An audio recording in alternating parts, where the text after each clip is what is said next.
الحمد لله رب العالمين والعاقبة للمتقين والصلاة والسلام على سيد الأنبياء والمرسلين وعلى آله وأصحابه أجمعين ومن تبعهم بإحسان إلى يوم الدين أما بعد فأعوذ بالله من الشيطان الرجيم بسم الله الرحمن الرحيم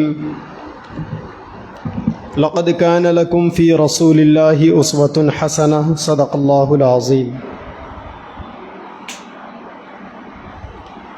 قال النبي صلى الله عليه وسلم بعثت لأتمم مكارم الأخلاق أو كما قال عليه الصلاة والسلام۔ اس دنیا کے اندر اللہ تبارک و تعالیٰ نے ہر انسان کی یہ فطرت بنائی ہے کہ وہ اچھے سے اچھی زندگی جینا چاہتا ہے، کیونکہ اللہ تبارک و تعالیٰ نے انسان کو درد دل کے لیے پیدا کیا۔ ساری مخلوقات میں انسان کو ایک امتیازی مقام دے کر دنیا کے اندر اللہ نے بھیجا۔ اسی لیے ہر انسان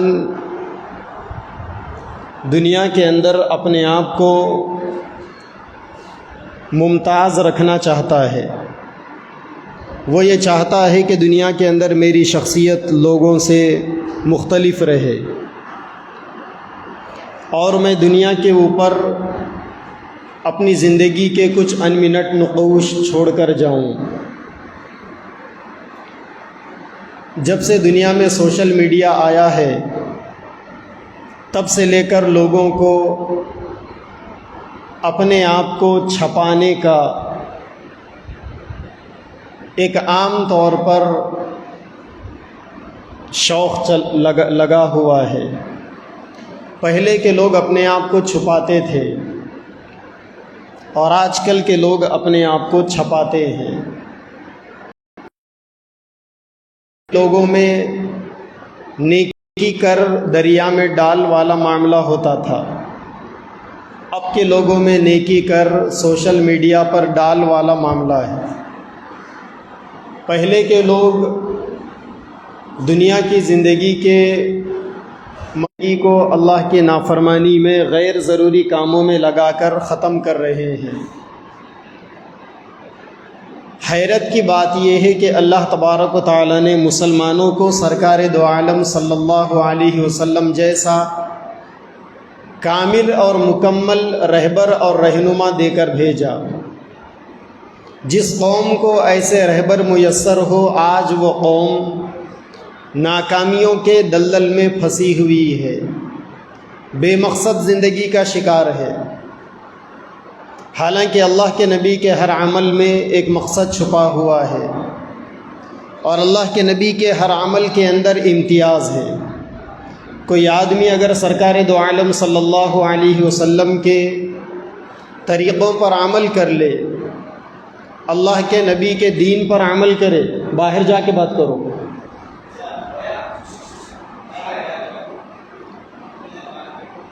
تو انسان کی زندگی کے اندر کمال بھی پیدا ہوگا اور آدمی کی شخصیت کے اندر نکھار بھی پیدا ہوگا۔ کسی بھی انسان کی شخصیت پر اس کے مذہب اور اس کے عقیدے کا بہت بڑا اثر ہوتا ہے۔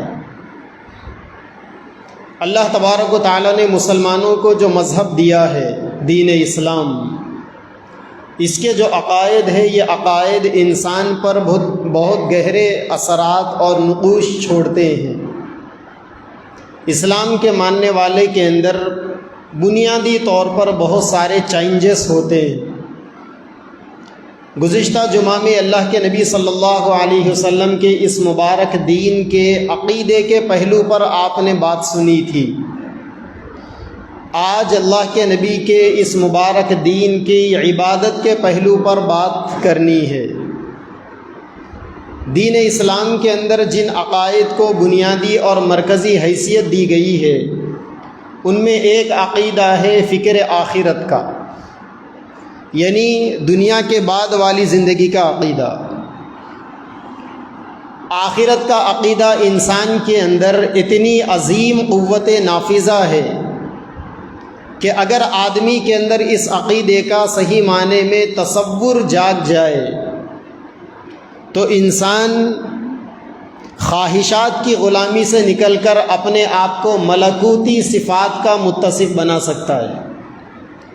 انسان حیوانی درندگی سے نکل کر اپنے آپ کو فرشتوں کے لیے قابل رشک زندگی جی کر بتا سکتا ہے اگر آدمی کے اندر آخرت کا تصور پیدا ہو جائے، کیونکہ آخرت کا تصور انسان کے اندر جواب دہی کا احساس پیدا کرتا ہے۔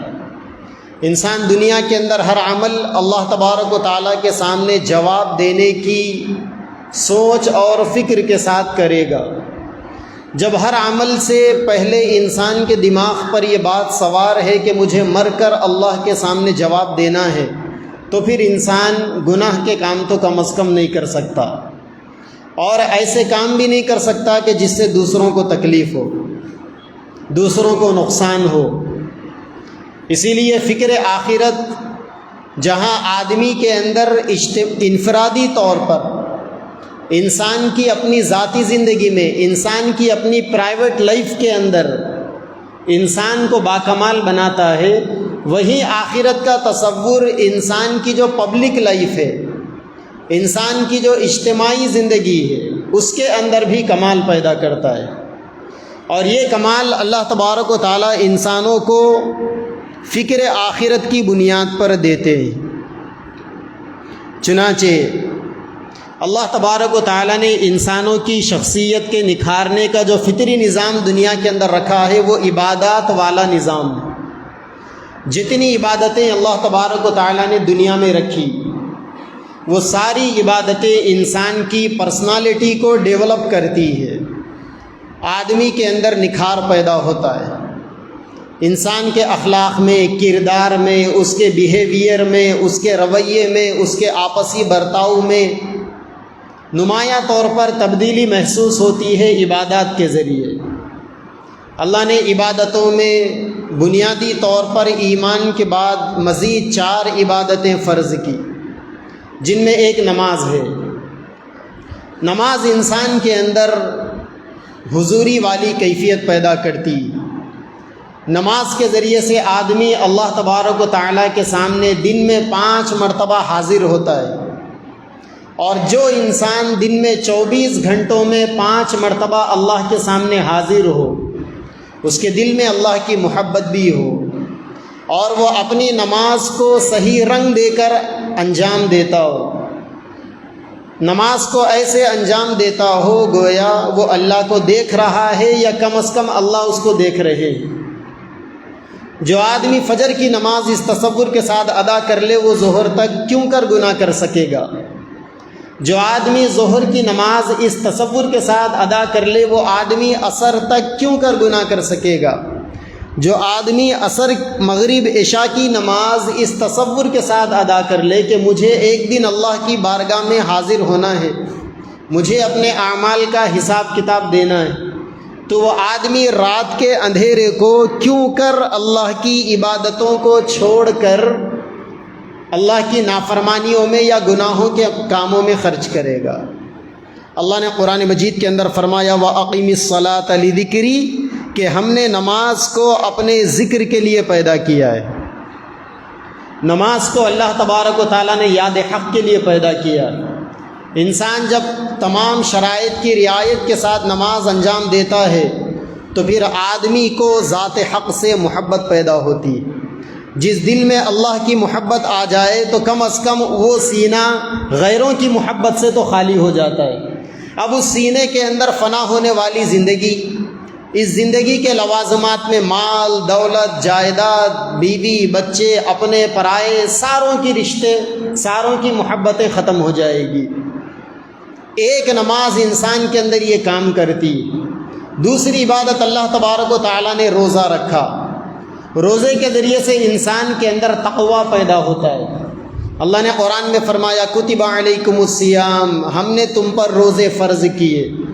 اور روزوں کی فرضیت کا مقصد اللہ تبارک و تعالیٰ نے بتایا لعلکم تتقون، یہ روزے تم کو تقوی والا بناتے۔ انسان جب روزے رکھتا ہے تو آدمی کے اندر تقوی، اللہ کا ڈر، اللہ کا خوف۔ تقوی کا مطلب اللہ کی محبت میں عبادت کرنا اور اللہ کے عذاب سے ڈر کر، اللہ کی نافرمانی سے ڈر کر گناہوں سے بچنا۔ یہ تھنکنگ آدمی کے اندر، یہ بنیادی سوچ اور یہ بنیادی فکر پیدا ہوتی روزے کے ذریعے سے۔ اور جب آدمی کے اندر تقوی آ جاتا ہے تو اعمال میں خود بخود اخلاص آ جاتا ہے۔ جب عمل میں اخلاص آ گیا تو آدمی ہر عمل اللہ کے لیے کرے گا، دنیا والوں کو دکھانے کے لیے نہیں کرے گا۔ آج ہم مسلمانوں کے اعمال میں سب سے بڑی عمل کی جو روح ہے اخلاص، وہ فنا ہو چکی۔ اگر اللہ تعالیٰ آج امت کو اخلاص کی دولت نصیب کر دے، آج اگر اللہ تعالیٰ انسان کو اخلاص کی دولت نصیب کر دے تو آج امت جتنے اعمال انجام دے رہی ہے، اگلے گھنٹے سے اس کے پازیٹیو رزلٹس آنا شروع ہو جائیں گے۔ ابھی کل ہی ایک صاحب سے فون پر بات چیت ہو رہی تھی تو میں نے ان کے سامنے عرض کیا کہ اس وقت پورے ہندوستان ہی نہیں بلکہ پوری دنیا کے اندر مسلمانوں کی ہزاروں جماعتیں، ہزاروں تنظیمیں، سینکڑوں ادارے، لاکھوں کروڑوں روپے کا بجٹ کام کر رہا ہے، لیکن کوئی رزلٹ نہیں آتا۔ رات میں جلسہ ہوتا ہے، جلسہ سن کر جا کر سو جاتے ہیں تو فجر میں سو کر اٹھنے کے بعد اکثر لوگوں کی تو فجر نہیں ہوتی، اور اگر نیند سے بیدار بھی ہو جاتے ہیں تو رات کی باتیں یاد نہیں ہوتی۔ لاکھوں روپے کے خرچ کرنے کے باوجود، اتنا مینجمنٹ دکھانے کے باوجود کوئی رزلٹ نہیں آ رہا۔ اس کی وجہ یہ ہے کہ اخلاص کا فقدان۔ اللہ کے نبی نے فرمایا کہ اگر ایک جانور میں قربانی میں 7 لوگ حصے دار ہے، 6 لوگوں کی نیت اللہ کو خوش کرنے کی ہے اور ایک آدمی کی نیت گوشت کھانے کی ہے، تو فرمایا کہ 6 لوگوں کی بھی عبادت ضائع ہو جائے گی۔ آپ یہ نہیں بول سکتے کہ 6 لوگوں کی نیت تو درست تھی نا، ان کا ثواب تو ان کو مل جانا چاہیے۔ اجتماعی عمل کے اندر سب کی نیت درست ہونا ضروری ہے۔ تو جب قربانی کے اندر معمولی ایک جانور کی قربانی کو مقبول کروانے کے لیے یہ ساری چیزیں ضروری، 7 کے 7 لوگوں کی نیت کی پاکیزگی، درستگی ضروری ہے، تو جہاں ایک جماعت کام کر رہی ہے، جہاں ایک تنظیم کام کر رہی ہے، جہاں ایک NGOs کام کر رہا ہے، وہاں اگر اکثر لوگوں کی نیتوں کے اندر کھوٹ ہوگا تو پھر رزلٹ کیسے آئے گا؟ تو روزے کے ذریعے سے اللہ تبارک و تعالیٰ اس کو صاف کرتے ہیں۔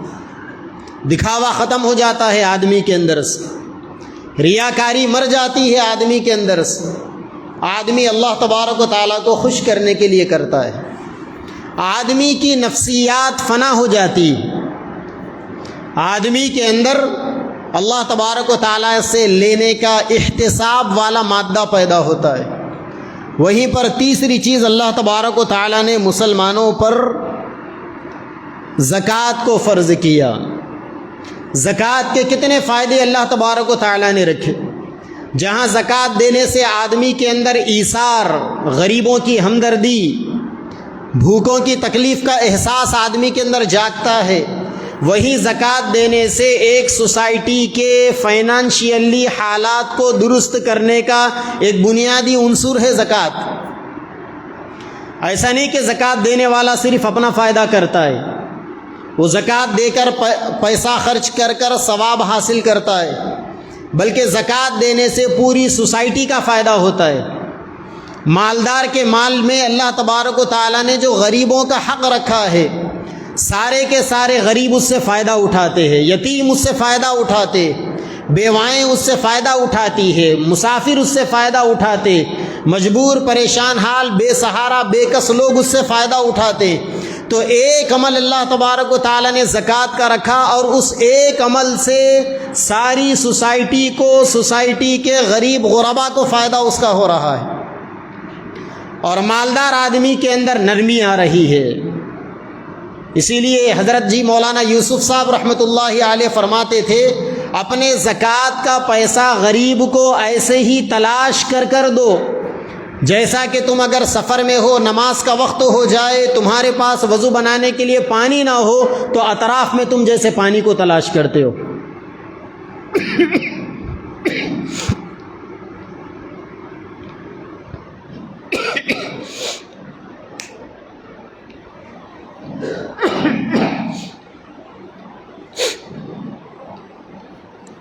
تو ایک زکوٰۃ کا عمل آدمی کے اندر یہ تاثر پیدا کرتا ہے کہ آدمی کے دل میں ہمدردی آتی، غریبوں کے آنسوؤں کو پوچھنے کا مادہ آدمی کے اندر آتا ہے۔ دنیا میں جب سے آج سے 150 سال پہلے جب دنیا میں سیکولرزم آیا اور دنیا میں جمہوریت کا ڈھنڈورا پیٹا جانے لگا اور 5-5 سال کے لیے الیکشن ہونے لگے، 5-5 سال میں حکومتیں بدلتی ہے تو ہر آنے والی حکومت کا نعرہ ہم غریبی کو مٹائیں گے، اور عمل ہوتا ہے، پالیسیاں بنتی ہے غریبوں کو مٹانے کی۔ ہر ملک کے اندر نعرے لگیں گے ہم غریبی کو مٹائیں گے، اور غریبی کو مٹانے کا نعرہ لگا کر بننے والی حکومت اپنے ٹرم میں، اپنے پیریڈ میں غریبوں کو مٹانے کا کام کرتی۔ مسلمان ڈنکے کی چوٹ پر یہ بات کہہ سکتا ہے کہ ہم جس دین کے ماننے والے ہیں، اللہ تبارک و تعالیٰ نے اس میں ایک زکوٰۃ کا نظام ایسا رکھا کہ اگر مسلمان 100% زکوٰۃ دینے والے بن جائے تو پوری سوسائٹی کے اندر سے غریبی ختم ہو جائے گی۔ غریب کو ختم کرنا یہ کوئی وحشی انسان ہی اس کا تاثر یا اسی تھیوری پیش کر سکتا ہے، لیکن غریبی کو ختم کرنے کے جو نعرے لگ رہے ہیں، اگر ان نعروں پر اگر اس کا ڈرائنگ کیا جائے تو ان خاکوں کے اندر رنگ بھرنے کا کام صرف اسلام اور اسلام کا نظام زکوٰۃ پیش کر سکتا ہے۔ اسی طریقے سے اللہ تبارک و تعالیٰ نے چاروں فرائض میں ایک فرض حج کو رکھا۔ انسان حج کرنے کے لیے سب چھوڑ چھاڑ کر جاتا ہے۔ اللہ تعالیٰ نے حج کا یونیفارم بھی ایسا رکھا کہ آدمی 2 سفید کپڑوں میں، اور مردوں کے لیے اسلام میں 3 سفید کپڑے کا کفن مرد کا موت کے بعد کا یونیفارم ہے، عورتوں کے لیے 5 کپڑے۔ اگر کپڑے میسر نہ ہو تو عورتوں کو 3 کپڑے میں، مرد کو 2 کپڑے یا 1 کپڑے میں بھی کفن دیا جا سکتا ہے، لیکن کفن کے اندر سنت یہ ہے کہ کم سے کم 3 سفید کپڑے، زیادہ سے زیادہ مرد کو کفن دیا جائے۔ جو آدمی حج کو جاتا ہے 2 سفید کپڑے، ایک زندہ انسان کو گویا سفید کپڑے پہنا کر اس کو کفن کی یاد دلائی گئی، اس کو اس کے بیوی بچوں سے چھڑا کر اس کو وہاں لے جایا گیا جہاں دنیا کے اندر آدمی جاتا ہے تفریح کرنے کے لیے، لیکن مکہ آدمی جاتا ہے وہاں تفریح کا کوئی ساز و سامان نہیں، وہ بے آب و گیاہ بغیر پانی کی وادی ہے۔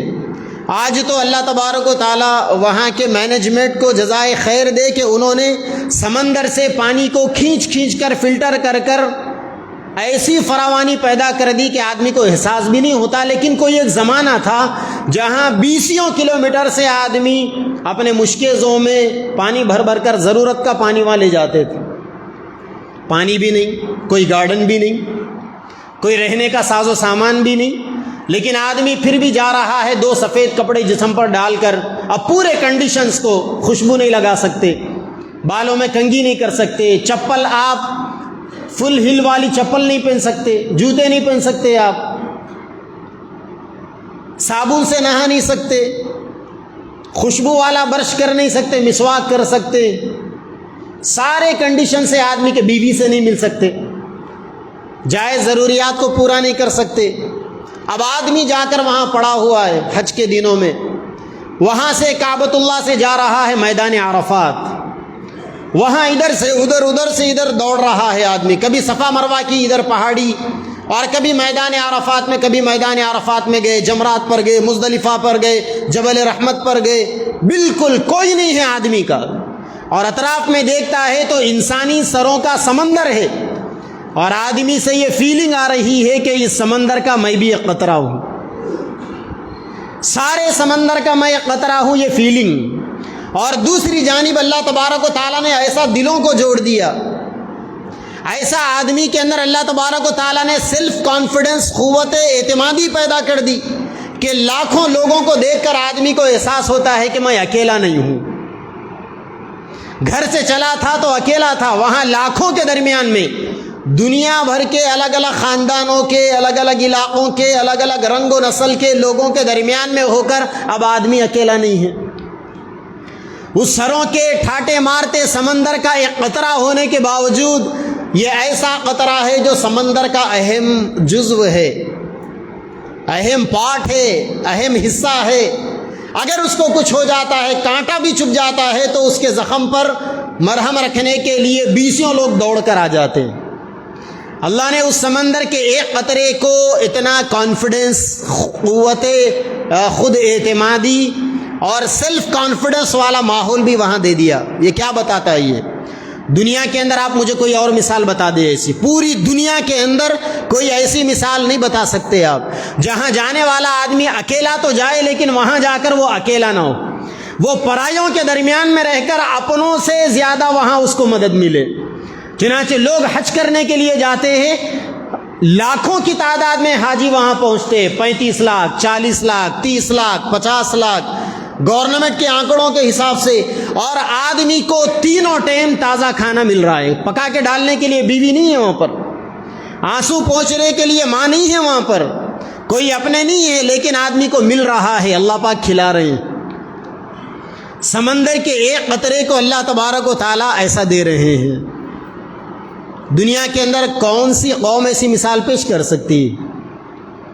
ایسی اپنائیت، ایسا آرام، ایسا سکون، ایسا بندوبست، ایسا دنیا کا ٹاپ نمبر کا مینجمنٹ کون پیش کر سکتا ہے؟ نہیں پیش کر سکتے آپ۔ تو اللہ تبارک و تعالیٰ نے ان فرائض کے ذریعے سے لوگوں کو بتایا کہ دیکھو دنیا کے اندر انسان کے اندر جو کمال ہے، انسان کی جو خوبی ہے وہ عمل کے اندر ہے۔ حسن عمل انسان کے لیے ایک سب سے بہترین آئیڈینٹیفائی ہے، بہترین پہچان ہے، اور اگر آدمی کے اندر عمل ختم ہو جائے تو پھر انسان کی پہچان ختم ہو گئی۔ اب انسان کا آئیڈینٹیفیکیشن کیسا ہوگا؟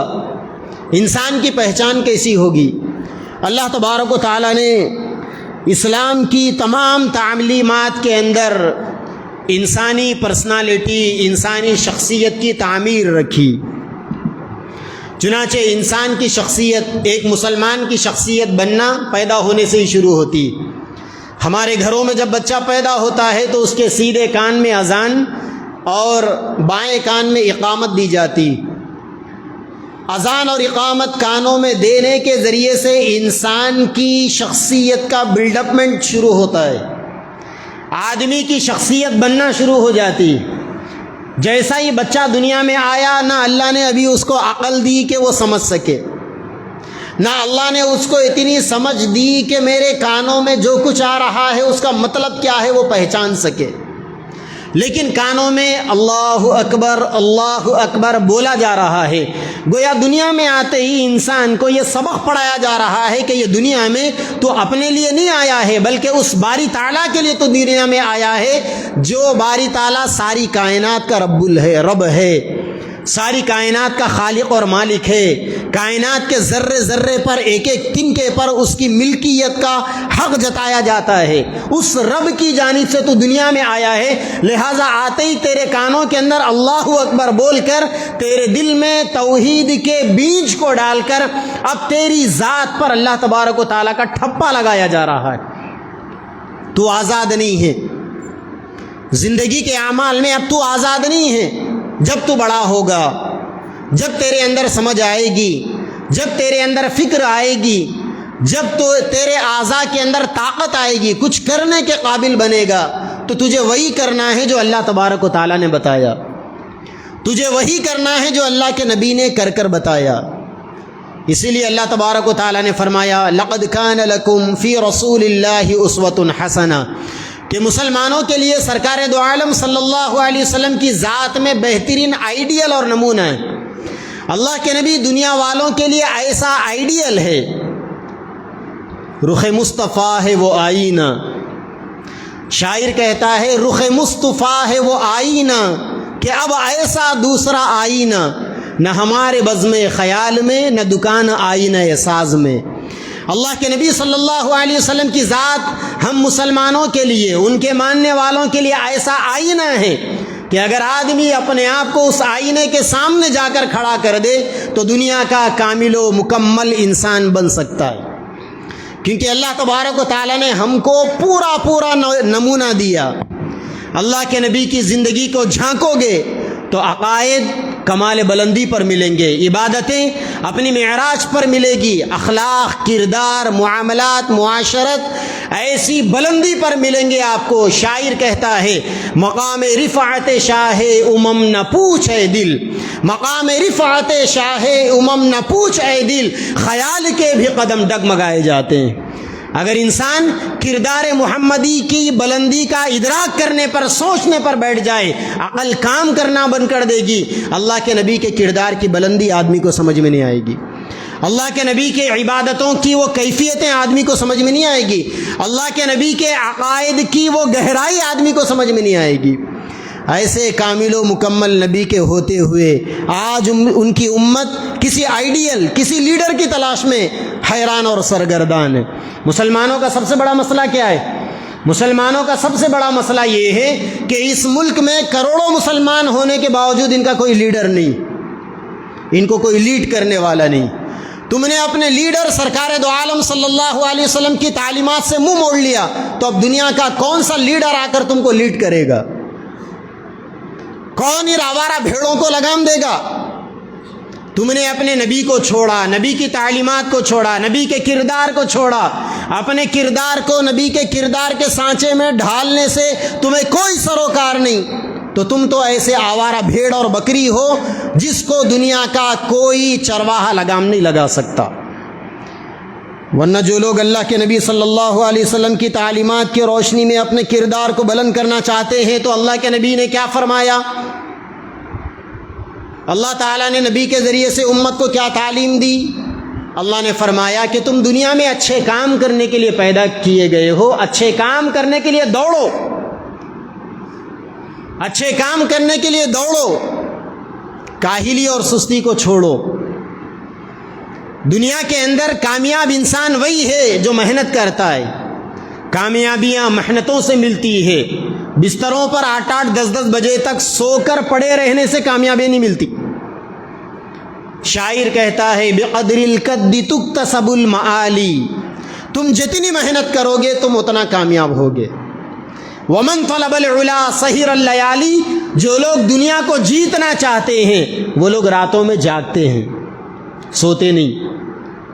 انسان یہ چاہے کہ میری نیند بھی پوری ہو، رات بھر 6 گھنٹے 8 گھنٹے میرے نیند کا کوٹھا بھی پورا ہو، دوپہر میں میرا قیلولہ بھی نہ چھوٹے، تینوں وقت میرا کھانا بھی نہ چھوٹے، اور میں دنیا میں حکمرانی کروں، دنیا کو لیڈ کروں۔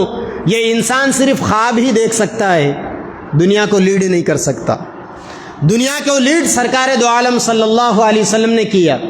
ان کی راتیں ہمیں یہ بتاتی ہے کہ ہمارے نبی کی راتیں 3 کاموں کے لیے تھی۔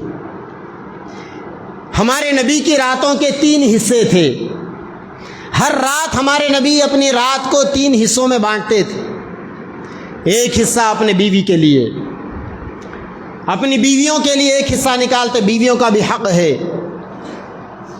دوسرا حصہ اپنی ذات کے لیے، تھوڑا سا آرام بھی کرتے، اور تیسرا حصہ اپنے اور اپنے پروردگار کے تعلق کو مضبوط کرنے کے لیے آدھی آتی رات کبھی کبھی ہمارے نبی عبادت میں لگتے۔ جنہوں نے 10 سال کے قلیل عرصے کے اندر آدھی دنیا سے زیادہ پر اسلام کے جھنڈے لہرائے، ان کی زندگی کی راتیں ایسی تھیں، اور ان کی زندگی کے دن کیسے تھے؟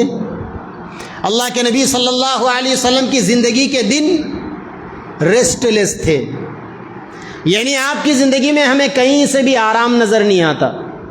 صبح رات میں جب آپ تہجد کے لیے بیدار ہو گئے، اگلی رات سونے تک ان 24 گھنٹوں کے اندر بڑی مشکل سے ہمارے نبی دوپہر میں چند منٹوں کا قیلولہ فرماتے تھے، اور صبح سے شام تک لگے ہوئے ہیں اپنے کام کے اندر، اپنی محنت کے اندر، کیونکہ ہمارے نبی نے اپنی امت کو کام پر لگایا۔ عمل پر لگایا، عمل کے ذریعے سے انسان کے اندر چھپی ہوئی صلاحیتیں باہر آتی۔ دنیا میں جتنے کامیاب انسان گزرے ہیں وہ ماں کے پیٹ سے کامیاب نہیں تھے، اعمال نے ان کو کامیاب بنایا، ان کے زندگی کے اسٹرگل نے ان کی شخصیت کے اندر نکھار کو پیدا کیا۔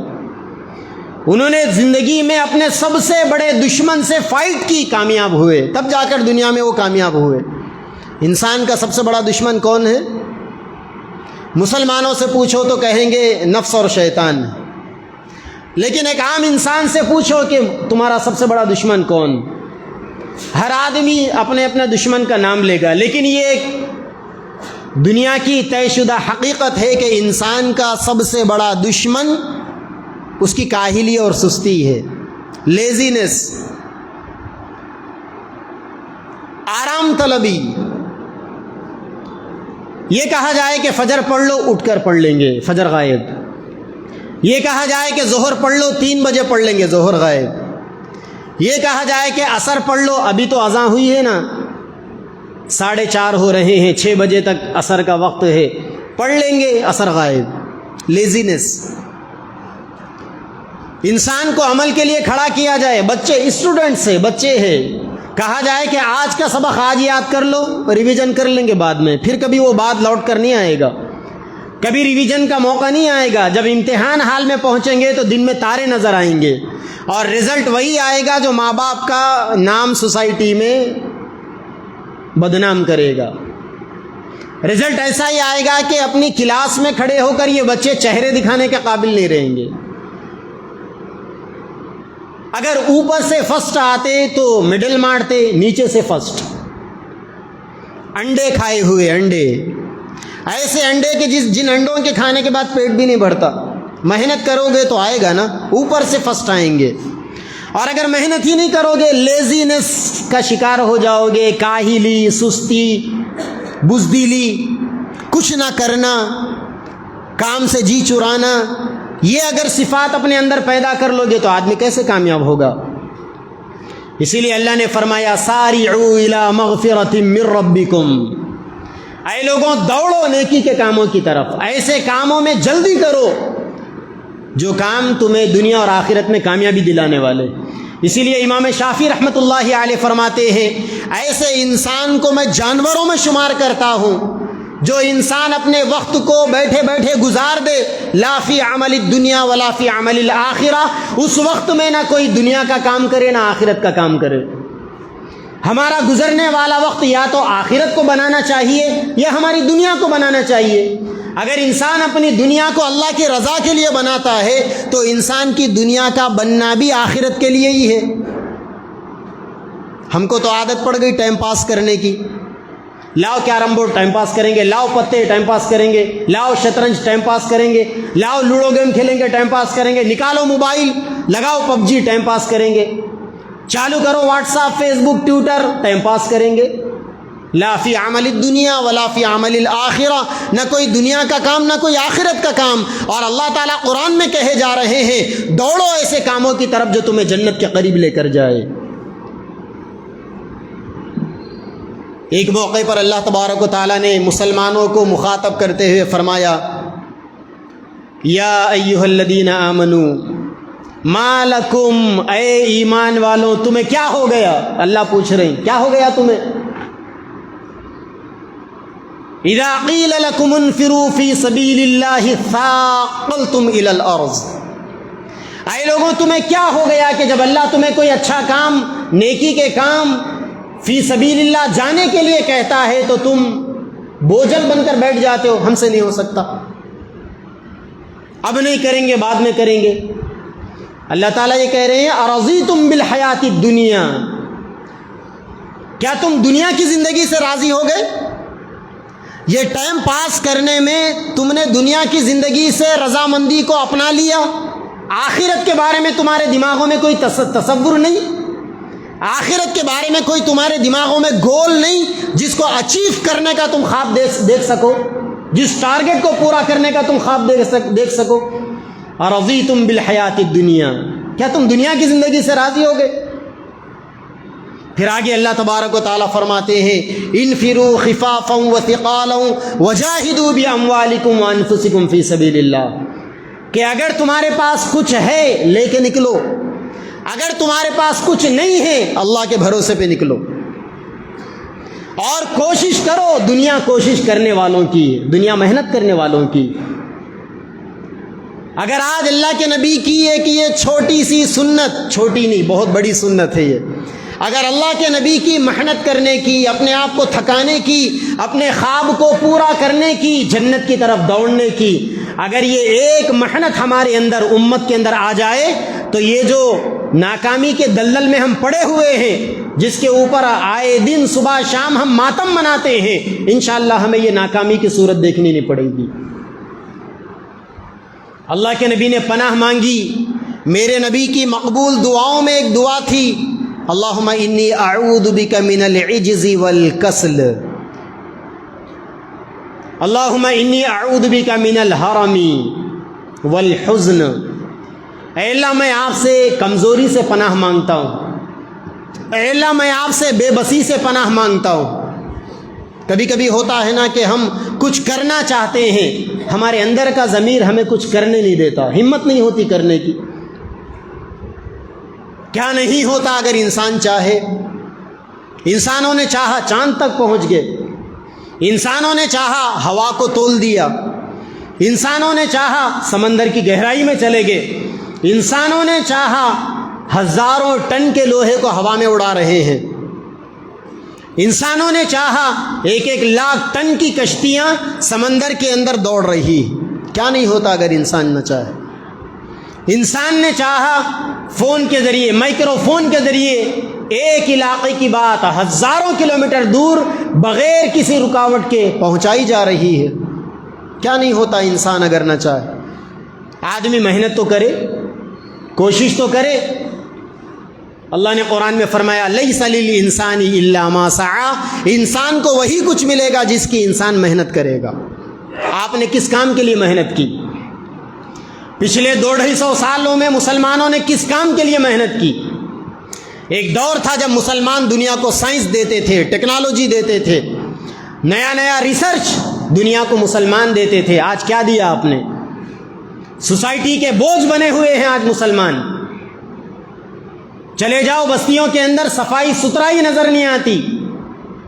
جس نبی کی تعلیمات کلین لینس کے بارے میں بھری ہوئی ہے، صفائی کے بارے میں، آج مسلم محلے گندگی کی پہچان بن چکے ہیں، اور کہتے ہیں کہ ہم نبی کے ماننے والے۔ کوئی رشتہ نہیں آپ کا نبی سے، آپ نبی کے زبانی دوست ہو، عملی دشمن ہو آپ نبی کے۔ اگر آپ نبی کے دوست ہوتے تو لوگ آپ کو دیکھ کر نبی کو پہچانتے۔ وقت ختم ہو چکا۔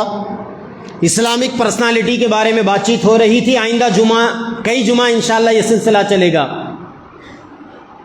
ایک انگریز نے، جس کے دل میں اسلام دشمنی چھپی ہوئی تھی، اسلام کی تاریخ کے ایک بہت بڑے امام، بہت بڑے عالم دین، بہت بڑے اللہ والے حضرت امام محمد رحمۃ اللہ علیہ، ایک انگریز نے سیدنا امام محمد رحمۃ اللہ علیہ کی بایوگرافی کو پڑھا، ان کی سیرت کا مطالعہ کیا، ان کی زندگی کو اس نے پڑھا۔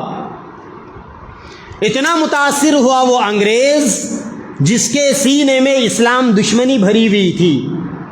اس نے بعد میں یہ کہا کہ میرے سینے میں اسلام کے بارے میں، مسلمانوں کے بارے میں، محمد صلی اللہ علیہ وسلم کے بارے میں نفرت بھری ہوئی تھی، لیکن جب میں نے چھوٹے محمد کو پڑھنا شروع کیا، امام محمد کی تاریخ کا جب میں نے، ان کی سیرت کا، ان کی بایوگرافی کو جب میں نے پڑھا، تو میں اس نتیجے پر اس بات کا اعتراف کرنے سے نہیں چوکا کہ میں اس بات کی گواہی دینے پر مجبور ہو گیا کہ جب چھوٹے محمد کی زندگی اتنی صاف ستھری ہے تو پھر وہ بڑے محمد کی زندگی کا کیا کہنا۔